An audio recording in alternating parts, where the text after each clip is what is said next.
Nicola Tesla ఒక గణిత శాస్త్రవేత్త, భౌతిక శాస్త్రవేత్త, శాస్త్ర విజ్ఞాని మాత్రమే కాక అతను భావించిన సిద్ధాంతాలు, విశ్వంపై చేసిన ఆలోచనలు కూడా చాలా అర్థవంతంగా ఉండేవి. టెస్లా ప్రసిద్ధంగా చెప్పిన మాట ఏంటంటే, మీరు విశ్వ రహస్యాలను కనుగొనాలంటే ఎనర్జీ, ఫ్రీక్వెన్సీ, వైబ్రేషన్ పరంగా ఆలోచించండి అని అనేవారు. టెస్లా విశ్వాసాన్ని ఒక జీవవంతమైన శక్తి ప్రవాహంగా చూశాడు.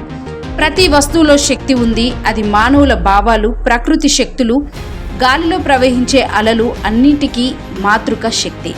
ఫ్రీక్వెన్సీ. ప్రతి జీవి, వస్తువు ఒక నిర్దిష్ట తరంగదైర్ఘ్యంతో పనిచేస్తుంది. మనలో జరిగే ఆలోచనలు కూడా ఒక తరంగం రూపంలో ఉద్భవిస్తాయి. టెస్లా ప్రకారం మన ఆలోచన తరంగదైర్ఘ్యం ప్రపంచంపై ప్రభావం చూపగలదని అంటారు. వైబ్రేషన్. విశ్వంలో ప్రతి అణువు నిరంతరం కంపించుతూ ఉంటుంది. ఇది శబ్దం, కాంతి, హృదయ స్పందన అన్నింటికీ ఆధారం. టెస్లా చెప్పినట్లుగా మనం ఒక నిర్దిష్ట కంపన స్థాయికి సరిగా ట్యూన్ అయితే విశ్వ రహస్యాల తాళాలను తెరవగలం. టెస్లా ఆధ్యాత్మికతను శాస్త్రీయంగా అన్వయించేవాడు. అతడు విశ్వాన్ని ఒక మేధస్సు ఉన్న శక్తిగా చూశాడు. అక్షరాల ప్రతి ఆవిష్కరణ ముందు ఒక ఆలోచన ఉంది. ఆ ఆలోచన కూడా శక్తి రూపంలోనే ఉద్భవిస్తుంది అనే దృష్టిని కలిగి ఉండేవాడు. అతని అనేక ఆవిష్కరణలు AC current, Tesla coil, wireless energy transfer ఇవన్నీ కూడా కంపనం మరియు శక్తి సిద్ధాంతాల ఆధారంగా అభివృద్ధి అయ్యాయి. టెస్లా క్రమేపీ భౌతిక ప్రపంచం కంటే ఆధ్యాత్మిక శక్తుల మీద ఎక్కువ ఆసక్తి కనబరిచాడు. అతడు ఎప్పుడు చెప్పే మాట, నా మెదడు ఒక రిసీవర్ మాత్రమే. విశ్వంలో ఒక మూల కేంద్రం ఉంది. అక్కడి నుండి మన జ్ఞానం, బలం, ప్రేరణ పొందుతున్నామని అనేవారు. నికోలా టెస్లా విశ్వాన్ని శాస్త్రపరంగా మాత్రమే కాకుండా ఆధ్యాత్మికంగా కూడా అన్వయించిన గొప్ప మేధావి. అతని మాటలు మనకు ఈ రోజు కూడా ప్రేరణిస్తాయి. విశ్వం గురించి తెలుసుకోవాలంటే మనం శక్తి, తరంగం, కంపనం పరంగా ఆలోచించాలి అనే విషయం అతడి సూక్తుల ద్వారా మనకు స్పష్టమవుతుంది. టెస్లా జీవితాంతం దరిద్రంలో ఒంటరిగా గడిపాడు. కానీ చివరి వరకు అతడి మనస్సు కొత్త ఆలోచనలతో నిండి ఉండేది. కొన్ని ఆవిష్కరణలు పేటెంట్ చేయబడి, కొన్ని పేటెంట్ కాకముందే పత్రికలతో, ప్రభుత్వ ఏజెన్సీలతో మాత్రమే షేర్ చేయబడ్డాయి. టెస్లా 1930లలో టెలిఫోర్స్ అని పిలిచే ఆయుధంపై పనిచేశాడు.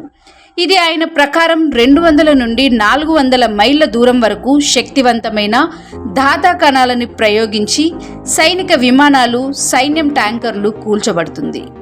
టెస్లా ఈ కాన్సెప్ట్ను డెత్ రే అనే పత్రికలు సెన్సేషన్ చేశాయి. టెస్లా మాట్లాడుతూ ఈ ఆయుధం యుద్ధానికి అంతం తీసుకురావడం కోసం అని చెప్పారు. ఎందుకంటే ఎవ్వరూ దాడి చేసేందుకు భయంతో ప్రయత్నించరు. ఆయన వ్యక్తిగత నోట్స్లో ఇంకా ఎక్కువ ట్రాన్స్మిషన్ సిద్ధాంతాలు ఉన్నాయి. అసలు సత్యం ఏంటంటే పూర్తిగా ధృవీకరించబడిన పేటెంట్స్ లేవు. కానీ టెస్లా చివరి రోజుల్లో చెప్పినట్లు I have worked out of all the details అని కొందరికి చెప్పినట్టు రికార్డులున్నాయి. ఆయన సిద్ధాంతం ప్రకారం సరిగ్గా ఫ్రీక్వెన్సీని మ్యాచ్ చేస్తే ఏకీకృత మెకానికల్ రిసోనెన్స్ ద్వారా భూకంపాలను కలత సృష్టించవచ్చు. టెస్లా ఈ ఆసిలేటర్స్కు పూర్తిగా పేటెంట్ దాఖలు చేయలేదు. ఎందుకంటే ఆయుధంగా వాడే ప్రమాదం ఉందని పత్రికలతో చెప్పాడు.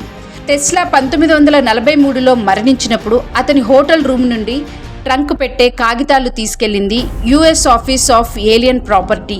ఈ పేపర్లు పూర్తిగా పబ్లిక్ కాలేదు. కొన్ని మిలిటరీ ఇంటెలిజెన్స్ అధికారులు టూ అడ్వాన్స్డ్ అని అన్నారని గాసిప్ కూడా ఉంది. తర్వాత కొంతమంది ఫ్యామిలీకి ఇచ్చారు, మరికొన్ని లాస్ట్ అయ్యాయని చెప్పారు.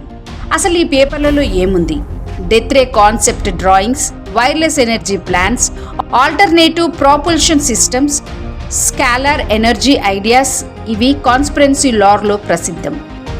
నికోలా టెస్లా చివరి రోజుల్లో సీక్రెట్ పేటెంట్లు అనేవి శాస్త్రపరంగా కొంత, ఊహాజనితంగా కొంత, క్రమంగా మిథిలా మారాయి. కానీ అతని సృజనాత్మకత శక్తి, విప్లవాత్మక ఆలోచనలు, రహస్య ప్రాజెక్టుల విశ్వాసం ఇవి అతన్ని శాశ్వతంగా లెజెండ్గా నిలిపాయి.